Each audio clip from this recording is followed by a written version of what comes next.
Abhyaas is a very beautiful initiative taken by Vision IAS. Yes, previously students did not have this opportunity to appear for a simulated exam in a simulated environment as that of UPSC Prelims. So I would suggest that you go as if you are going to write UPSC Prelims. We can take out half an hour to an hour every day to do something which helps us revitalize ourselves. You do not stop reading your newspapers. I always say keep flapping the newspapers at least.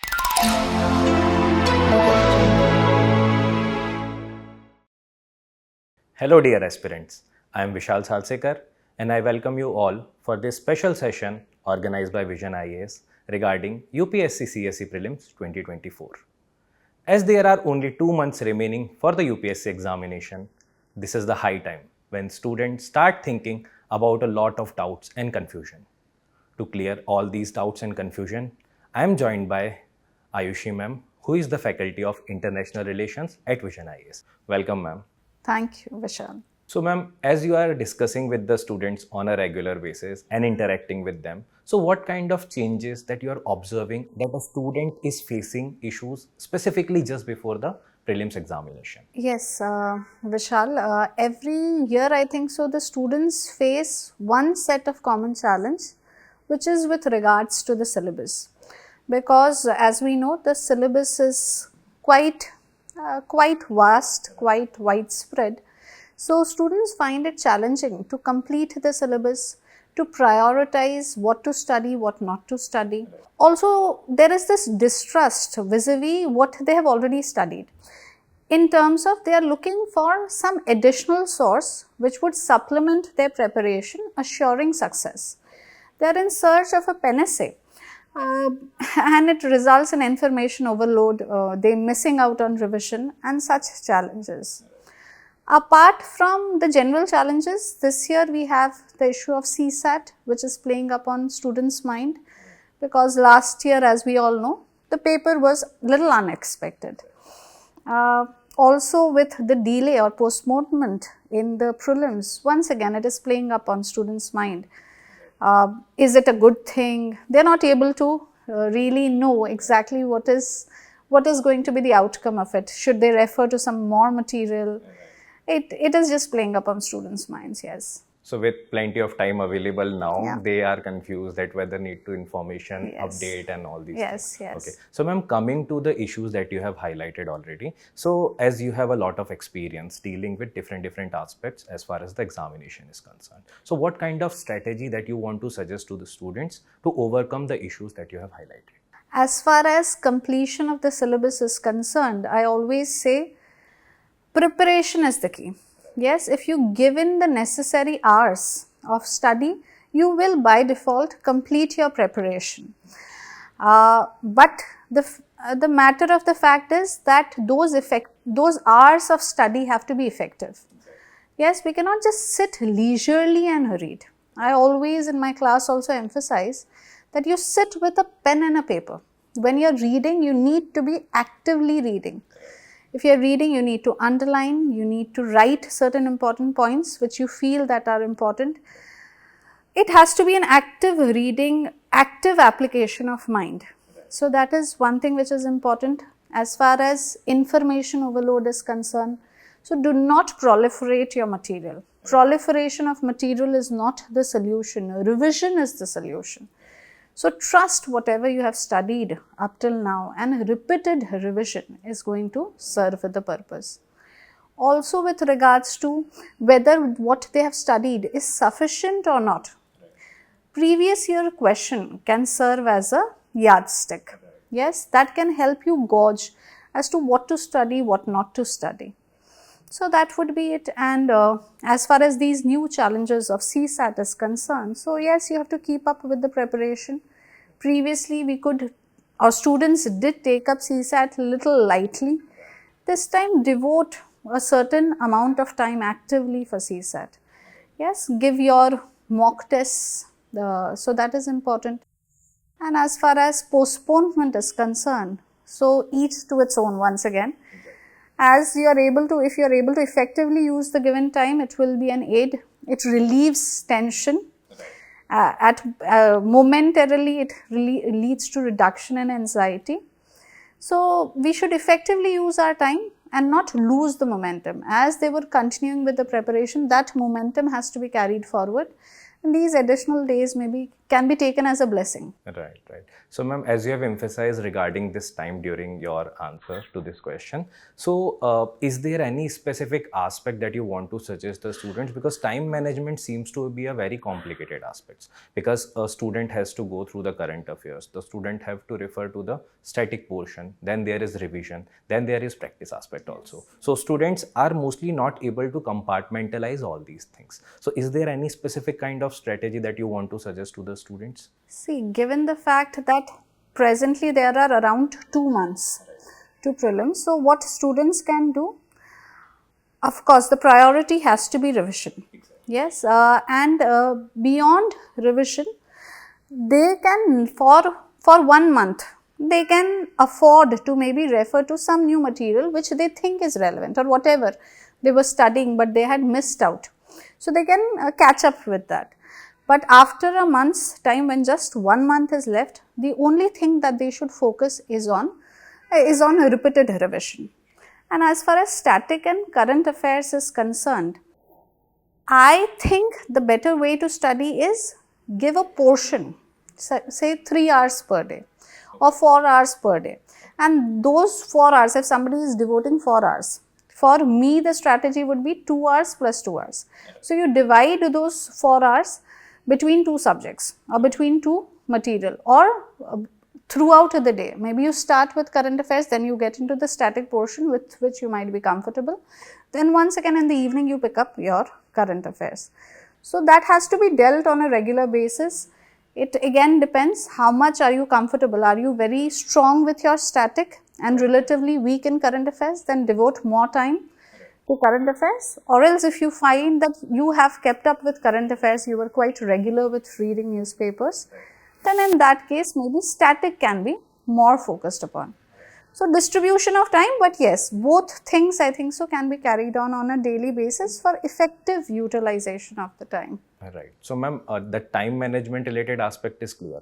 But if I am considering myself as a student, so current affairs seems to be a very a kind of like issue related area to me, because what happens ki I do not exactly know like what specific portion need to be referred from current affairs, up to what extent I need to refer that same current affairs, and what all dimension I need to cover in those things. So what are your suggestions regarding this, that how a student can prevent information overload, at the same time can minimize the time devoted towards the current affairs? See, I think so. As of by now, just 2 months are left. So a student must have been preparing for some time now. So by this time, they should have a fair idea as to what are the portions that become relevant from topic perspective. Yes. And as I told you, the best source for it is 10 years previous year questions. Okay. Yes. So previous year question is your Bible. You keep referring to that. Yes, so as to know exactly which are the areas generally which UPSC tends to touch upon even as part of current affairs. Right. Yes, because they will, UPSC is unpredictable, but they do not randomly, and they are not very factual, they are more conceptual in nature. The questions are also little on that side. So we have to gauge ourselves from that. And as far as current affairs being dynamic and regularly getting updated is concerned, I think so. One way can be that you, till the month of April, I think so, you have your current affair magazines, you are regularly reading your newspapers. And May is a month when you can, you do not stop reading your newspapers. I always say keep flapping the newspapers at least, even a week before the exam, flap through the newspaper. There is no need to get into the editorials, yes, but have an idea as to what is going on.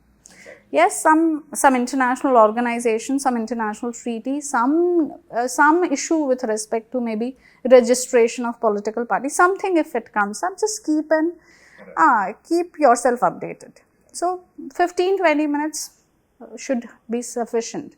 Flap through the newspapers. So right now, like Iran and Israel related issues going on. Yes. Okay. So, ma'am, coming to another important area which you have already highlighted in the beginning, that practice, because practice is the one of the most important aspect, and it will be always better to go to the examination with adequate practice in that same atmosphere. So, regarding that, Abhyaas is a simulator test that is being conducted by Vision IAS, and that is proving to be a boon for the candidate. So, can you, for our viewers, highlight some of the important features of Abhyaas and also how a candidate can incorporate those things into its practice as well as revision related aspect? See, Abhyas is a very beautiful initiative taken by Vision IAS. Yes, previously students did not have this opportunity to appear for a simulated exam in a simulated environment as that of UPSC Prelims.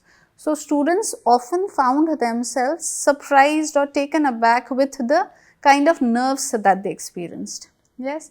So, now when we have three Abhyas practice tests, it is a boon to the students, and also we need to understand that when we are taking up these practice tests, what is their purpose?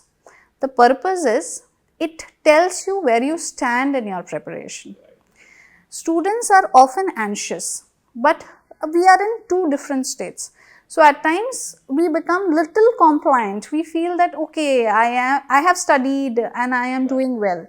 So, in that context also, when you take such practice papers and you find yourself that you are getting confused with, or you are not able to answer certain questions, it brings you to your toes. It motivates you to study more. Yes, and also in case supposedly you do well, so that you feel little confident, little settled. Okay, I am on the right track. So, that is how it is important. Then simulation of the environment is so very important, yes, because when you go for the exam and you are taken aback that environment, so many students, 50, 70, 100 student in one classroom sitting, and pin drop silence, and all of us appearing for those multiple choice questions and all such things. So, it helps that way. Also, a very important aspect of the preparation or integrating Abhyas, as you asked, in our overall preparation for UPSC would be after analysis. Once we have attempted the paper, what we have done is fine. We all have some sort of a strategy, yes, that you would want to attempt in a particular way. After that, how do you analyze your paper back home is very, very important. Yes, so to know exactly which subjects you did well, to know were you good in the conceptual part, were you making factual errors, were you making silly mistakes, yes, even students at times on the day of the exam, we tend to highlight the wrong circle. Right. We know the right answer, but we end up highlighting the wrong circle. Right. So all that is important. So, coming back home, analyzing, were you able to go through the paper once? Were you able to revise it? Were you able to come back to the questions which you marked that yes, you would want to come back to? So, where do you stand exactly? So, post paper analysis is very important, and as we know, Abhyas has that feature incorporated. So, they do, and after you have attempted your Abhyas paper, they will come out with a subject wise analysis. Yes, were you good in your concepts, were there factual errors and all such things. And also then students have the facility to go back to the mentors. If they need it, they can ask for some mentoring with regard to the Abhyas. And the best part is, as we said, 3 Abhyas papers. So, I would suggest that you go as if you are going to write UPSC Prelims. And let me tell you, even on the date of UPSC Prelims, you will find yourself ill prepared. You will feel, let me have one day, a week more. So, whatever is your status of preparation, please go and appear for Abhyas. And 3 tests helps you gradually improve. See your improvement. You understand where you were going wrong and take the corrective measures and try not to repeat it in the next paper. So, on the day of the exam, you have already experienced thrice that environment, that simulated test. So, you will find yourself in a better position, I guess. So that was very well summed up regarding Abhyas and all the features related to Abhyas, ma'am. So ma'am, now coming to your subject area, which is international relations, and international relations seems to be very dynamic. And if we consider an aspirant who is like very much confused regarding what is the syllabus for international relations, so he or she thinks that only current affairs related portion that needs to be done for the international relations related perspective. So in this manner, can you provide some strategy for a candidate who is like, and considering only 2 months are remaining, how he or she can incorporate some things from strategy into the prelims related aspects? Fine. First and foremost, as far as international relations is concerned, past 2 years we have seen a trend whereby there is relative increase in weightage. So, past 2 years 10 to 11 or let us say 9 to 11 question has been asked and we expect the trend to continue as well. But we do not know, UPSC is quite unpredictable. So, it might so happen that there is a change of pattern, but anyways going by the past trend, this is likely to continue. Also, the past trend tells us the areas that we need to focus upon. Generally, it is international organizations, regional organizations, yes, UN and not just UN organs, the entire UN system or the UN family is quite relevant. And other international organizations like BRICS, G20, all that is relevant. Apart from it, you have these disputed areas from which UPSC likes to ask question, volatile regions surrounding neighboring countries to volatile regions, volatile seas.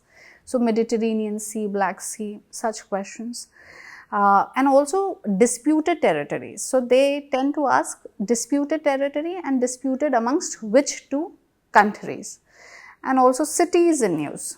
So, these are the 4 broad areas that we can identify from which UPSC year on year has been asking questions.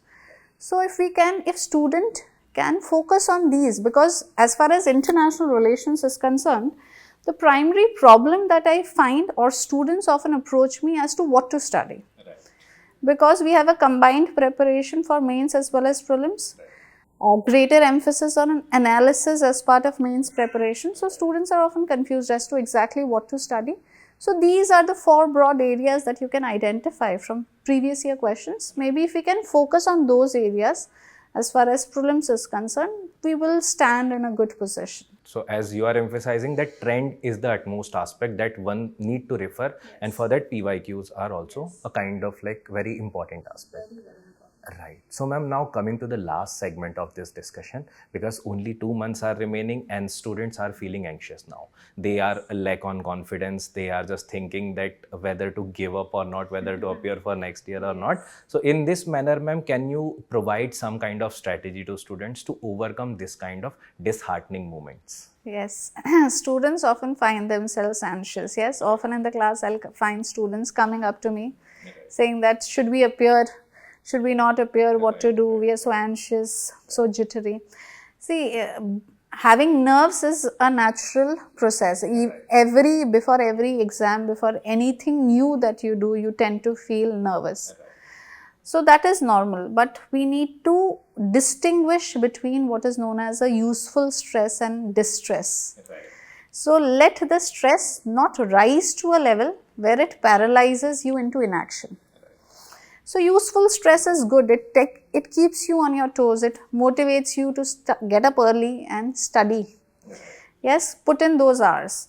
So if that is the case, then it is good enough. And so as to prevent distress like situation, I always say that you have to prioritize your physical health, physical and mental health. For that, you need to sleep. Sleep is so very important. Yes, 6 to 8 hours of sleep is essential. Then eat healthy food. We understand most of the students are living in Delhi or elsewhere where they might not have access to home cooked meals, but still then avoid junk food too much. Try and eat as much healthy. Summer months, keep yourself hydrated. Yes. Then maybe in a day 24 hours. So even if you are sleeping for 8 hours, remaining 16 hours, we can take out half an hour to an hour every day to do something which helps us revitalize ourselves. So maybe talking to friends, talking to family who motivate us. Yes, maybe going for a walk. Those who like some physical activity, maybe practice yoga or meditation for 10-15 minutes. Whatever it might be, whatever one feels comfortable doing. So if we can do that, I think so we'll find ourselves in a good state. And that was very motivating even for us also. So ma'am, my last question to you is any piece of last motivational message to the candidates? Last motivational message would be trust in yourself. Yes, trust in whatever you have studied up till now. Trust in the material, trust in the process, trust in yourself, and show resilience. Do not give up till the very last moment. What generally happens is students tend to give up a week before, 10 days, 15 days, or 2 days before. They feel now I cannot study anything more. But trust you, your brain has huge capacity. Keep yourself calm and keep studying till the last moment. Do not give up. Yes, if you show that kind of a resilience and trust in yourself and then the material and the sources that you are referring to, it will see through. The students who clear are also human beings, are just like each one of us. It is just the resilience that they show, the dedication that they have, the belief in self that they have, that sees them through. So yes, these are 3 qualities we can also inculcate each one of us. So at the end of the day, it is the trust that you can maintain in yourself till the date of examination, and then you will surely see the result. Yes. So thank you very much for joining us, ma'am. This was very, very motivational as well as inspiring for our students, so that they will be able to incorporate all these things into their practice. So thank you again, ma'am. Thank you, Vishal. So with this, we came to end to this particular session. So in the last part of this particular session, I want to leave you with a piece of message that how much information you will be having, how much knowledge you might be possessing, this will not be useful till the time you will not put the same thing into practice. So make sure that you practice adequately, make sure that you enroll yourself into Abhyaas, and then you will see the result. Then you will be able to put everything into the right place. So with this, I want to conclude this session. Stay tuned with Vision IAS. Thank you.